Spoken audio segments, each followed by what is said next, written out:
हम यहीं से फिर विदेश की यात्रा के लिए कल निकलेंगे। आप लोग हमें आशीर्वाद दो,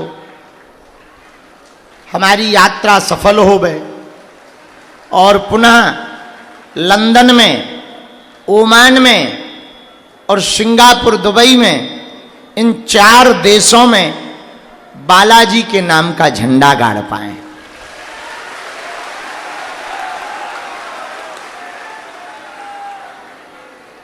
फिर हम इन 4 देशों की यात्रा करके पुनः 3 तारीख को पगलन के बीच में आ जाएंगे और लगातार 12 तारीख तक अगस्त में यहीं रहेंगे।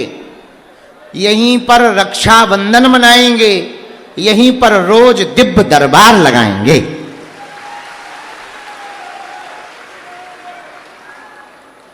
इसके बाद जहां भी जाएंगे फिर बताएंगे।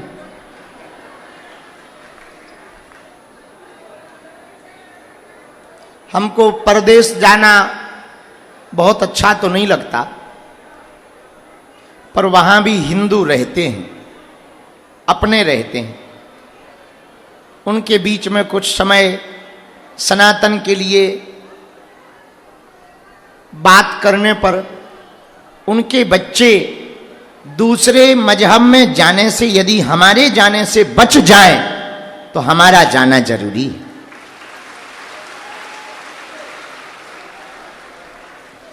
किसी का घर हमारे जाने से बस जाए तो हमारा जाना जरूरी है। इसलिए हमको 15-16 दिन की परदेश यात्रा पर जाना है। कल देर रात तक, सुबह तक आज हम लोग बैठे रहे। 3 दिन के इस गुरु पूर्णिमा महामहोत्सव में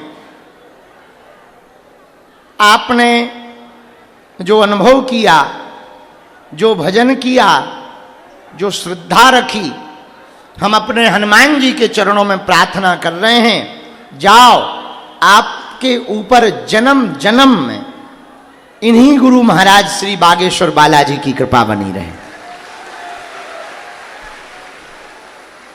हर जन्म में आपको यही गुरु जी मिले। जो नेपाल मंडल बैठा है, तुम भी तैयारी कर लेना। चक्रेश जी माइक से बुलाएंगे तो आप मंच के पास आ जाना, तैयारी रखना, कोई बाहर भीतर मत रहना। 1-2 सूचनाएं हम आज की देना चाह रहे हैं। एक तो विदेश वाली पता चल ही गई आपको। अब हम आ जाए भी अगस्त में तो रक्षाबंधन पर यहीं रहेंगे, फिर शायद फिर कहीं नहीं जाना है। हाँ, फिर यहीं भारत में ही तुम्हारे बीच में डेरा डाले रहेंगे। जाएंगे तो बता देंगे।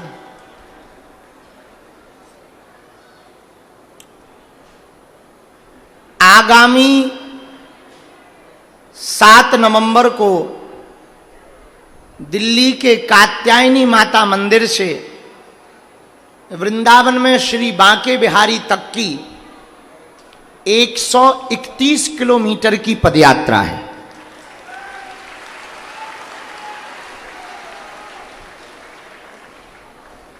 जो दिल्ली के छत्रपुर, वहां भी एक जगह है छत्रपुर, और हमारे भी जिला का नाम छतरपुर है। वहां से पदयात्रा उठेगी, 3 प्रदेशों में होते हुए जाएगी। दिल्ली केंद्र शासित प्रदेश है, हरियाणा और उत्तर प्रदेश,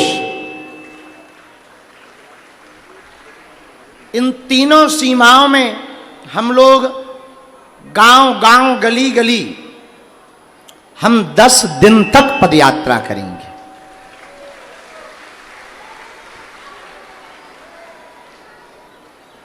लगभग 422 गांव पड़ेंगे अगल बगल के मिलाकर, और लगभग 5 करोड़ की आबादी के बीच में से यात्रा निकलेगी।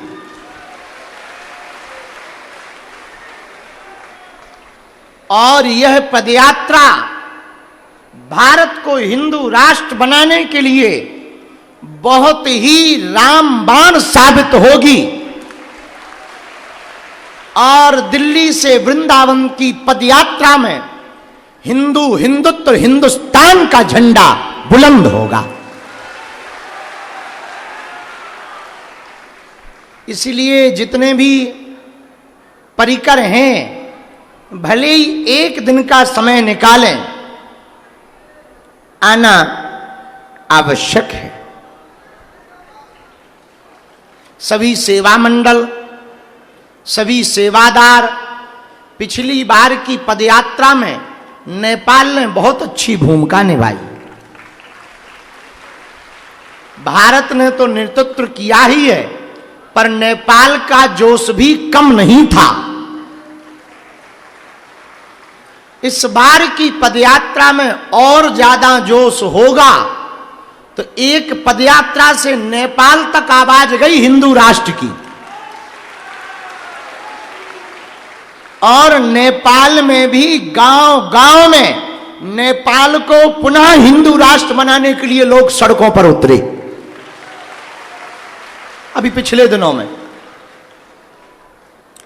इस बाली पदयात्रा में भगवान ने कृपा की और सफल हुई, तो हम ये बात बहुत प्रेम पूर्वक कह सकते हैं, निश्चित रूप से ये पदयात्रा हिंदू राष्ट्र का इतिहास लिखेगी। यह पदयात्रा इतिहास में लिखी जाएगी। सभी सेवादार, सभी मंडलों के सदस्य, जो भी YouTube ID, Facebook ID, Instagram channel होता आईडी और क्या होता है, चलाते हैं, आप लोग आज से ही पदयात्रा की पोस्ट डालना, अपने अपने लाइव वीडियो बनाना और लोगों के वीडियो बना करके डालना प्रारंभ कर सकते हैं। आज्ञा है।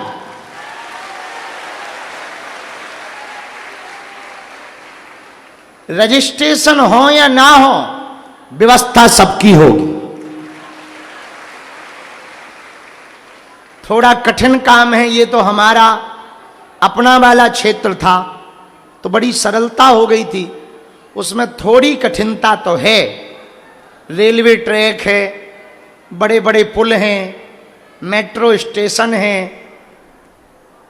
झंझट तो है, पर भगवान से प्रार्थना करेंगे कि साकुशल संपन्न हो जाए।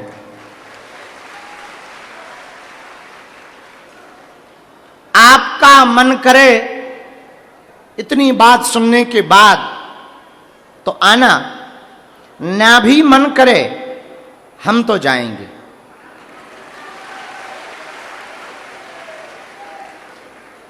क्योंकि कभी अगर धोखे से भारत इस्लामिक देश होगा तो जब हम लोगों को, हिंदुओं को, हमारे बच्चे गाली देंगे तब हम गर्व से कह पाएंगे कि भारत हिंदू राष्ट्र नहीं बना तो हम क्या करें, हमने कोशिश पूरी की।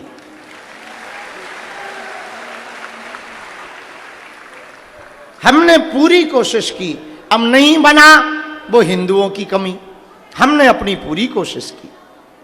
तो सभी शिष्य मंडल और परिवार के लोग आज से ही पदयात्रा का निमंत्रण अपने अपने माध्यम से, मीडिया के माध्यम से, मौखिक बैनर, पंपलेट, हल्दी चावल जो भी लगे तो शुरू कर सकते हो। हम लोग 10 दिन तक और 10 रातें गली गली साथ साथ चलेंगे, हिंदुओं को गले लगाएंगे और भारत को हिंदू राष्ट्र बनाने के लिए हाथ में ध्वज थामेंगे। सीताराम, जोर से बोलो। साधु जी, तो सब लोग, ये दूसरी सूचना थी। तीसरी बात जो बड़ी महत्वपूर्ण है,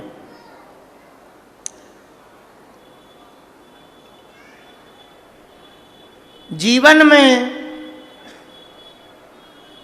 हमको आपको कुछ प्राप्त करना है ना, एक बात समझने जैसी है।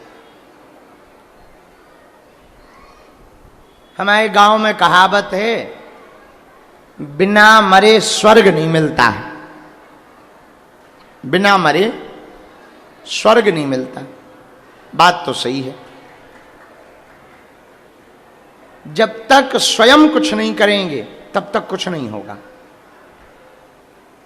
दूसरों के भोजन कर लेने से हमारा पेट नहीं भरेगा। दूसरों के भजन कर देने से हमारे जीवन में भक्ति नहीं आएगी। हम लोग बाहिक तो बदलते हैं, अंतस को नहीं बदलते हैं, मन को नहीं बदलते हैं। एक बात हम प्रार्थना करना चाह रहे हैं। अभी न्यूज़ों पर तरह तरह की बातें चल रही हैं। कोई एक छांगुर या छिंगुर बाबा है छांगुर बाबा, उन्होंने अनेक महिलाओं को धर्म की आड़ में शोषित किया, गंदा कृत्य किया, और लगभग जो न्यूज में हमें बताया, सही गलत हमें पता नहीं है,